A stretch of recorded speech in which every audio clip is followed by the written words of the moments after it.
Hello. Allie here. Wanted to talk about something that's going on pretty big lately that I've been seeing, and I offer this with a lot of compassion. I've got the whole spiritual team over here, and they are hanging, super excited to chat with you guys. I'm gonna get this shared. Incubator. There we go. And so what I wanted to share with you guys is I'm seeing a lot, and the team has been talking about this a lot, how when we have a lot of anxiety and codependent tendencies where we kind of like look for love outside of ourselves, so we latch onto things really quickly or onto other people really quickly, what can happen is we can override our intuition that way. I think this is meant to be. I have to be with this guy. There has to be a reason he's here. There has to be a reason we clicked so well on that one date. What you see with codependency or anxious attachment patterns is hyper attaching to someone after a date, after a sighting, after a couple dates even, or within 6 weeks. You might anxiously attach to a certain outcome, right? And that comes from I want you to have a lot of compassion, because we all have done it in different situations. Actually, like, codependency can come and go, as can different types of attachments. And so I want you guys to really sit with this, and we'll get to the intuition part in a minute. When you're in those types of attachment patterns, it can be really difficult, especially if you're empathic and intuitive. You are probably more likely, especially at the beginning of your gifts opening up, to hyper attach to different mentors, to different men or women, to different people, to your parents, to your children, because your empathicness allows you to overfeel, like on steroids, 8 million times more what they're feeling. So you can end up hyper attaching to, but we had this one longing glance that one time. We went on 2 amazing dates, right? So you can get over attached, or you can feel what those people are feeling, right? Like, oh, this guy, I can tell he's attracted to me. Doesn't mean you're meant to be together, right? And we're so intuitive that sometimes we are getting signs over and over and over and over and over. That's not how that is. We might be getting signs that are trying to tell us something else. Our intuition might be trying to tell us, like, yeah, go for it. It also might be trying to tell us, yeah, that's not going to work so well, right? We want you to focus over here. Same with your guides. The guides will use your intuition if you can't clairaudiently hear them or clairvoyantly see them. They will use your intuition and that feeling, that sense of knowing in your body, to try and get you directed onto a path that's really good for you. So as intuitives and empaths, you have to know, right now I'm seeing a lot of patterns of codependency where people are hyper attaching to, but we had such a great phone call. Why isn't she going on a date with me? Right? We're supposed to be together. We had this great phone call, right? This guy moved in next door. That means he's supposed to be my soulmate. We're destined to be together, right? Okay, and so there's a lot of that stuff. I want you to take a nice breath and just have a lot of compassion for yourself. When we feel unsafe and insecure, we can hyper attach not only to other people romantically, but to outcomes, not just in our relationships and not just with romance, but with any outcome. I need to know that this is the way to make that money. I need to know this is the right decision. Can you feel that anxiety coming out, right? And I've definitely been there, right? So what happens is sometimes, again, for those of you just coming on, hello. What happens is that those old feelings of unsafety and insecurity from childhood, whatever incidents you've had, a previous relationship, can come in and cause you to override your intuition, okay?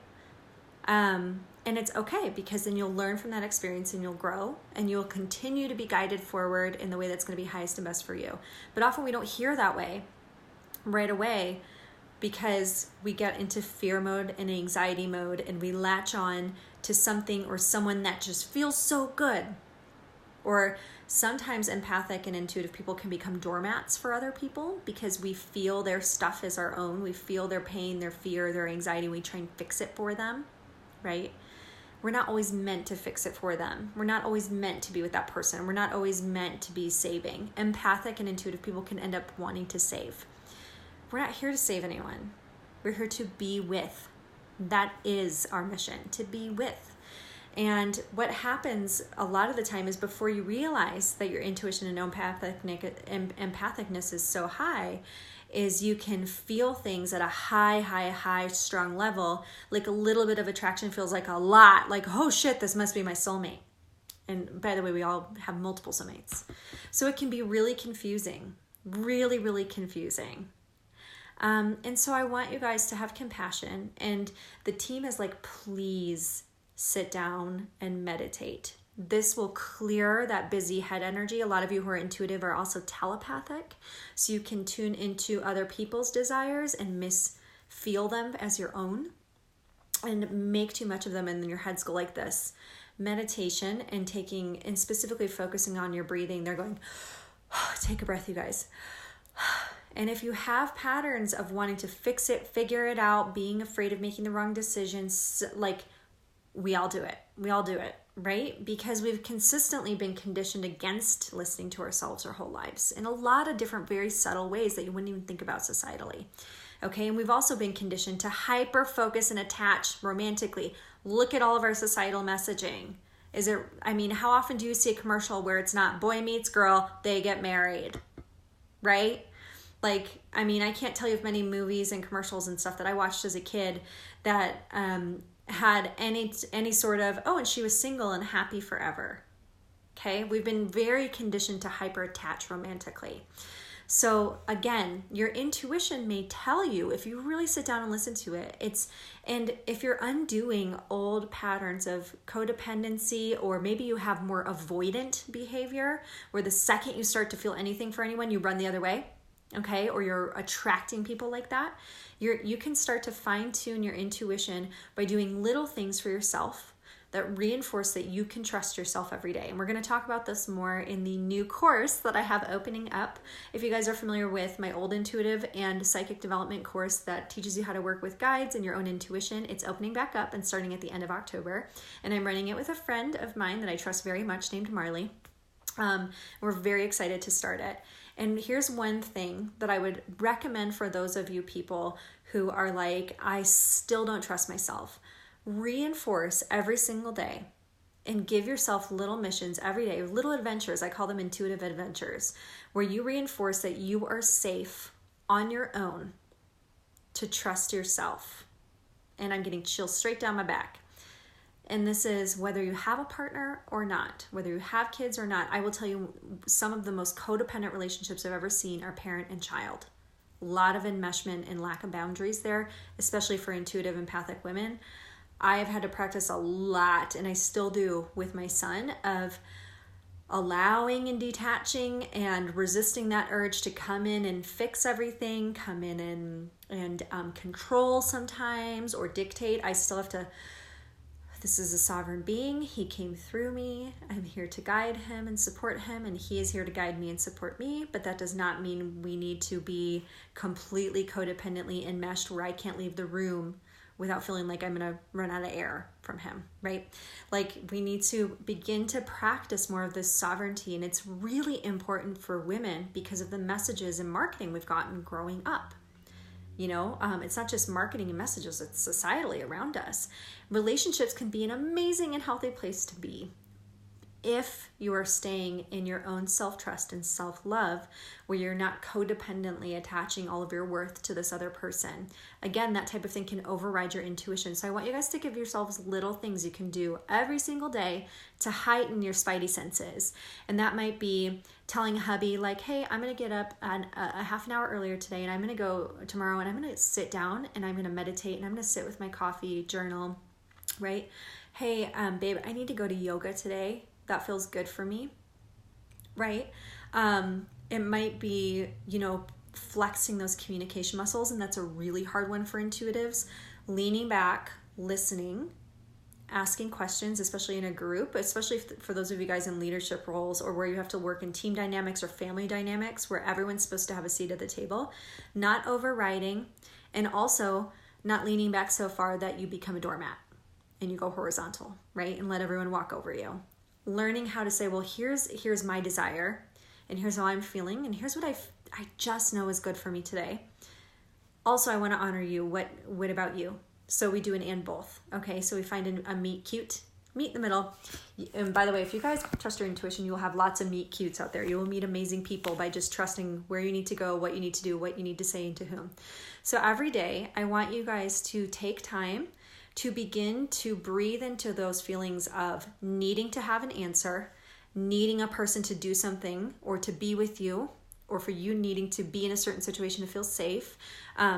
Again, I just keep hearing certain outcomes, needing to fix, needing to avoid things, so like anxious attachment and codependency are the same energy wavelength, right? I want you to practice breathing into and pulling in that part of yourself that feels unsafe, not knowing that feels unsafe, right? That feels unsafe without a certain person, without a certain outcome, without a boyfriend, without, you know what I mean? Being able to connect with your spirit guides. There will be moments where you can't hear them. You need to learn how to feel that in yourself. My self-worth does not come from this situation. Again, so this will allow your intuition to heighten and your frequency to heighten so you can really hear that guidance, feel that guidance. It's coming from within you all the time. You don't have to question it. Okay? So I want you guys to really lean back and step into that today.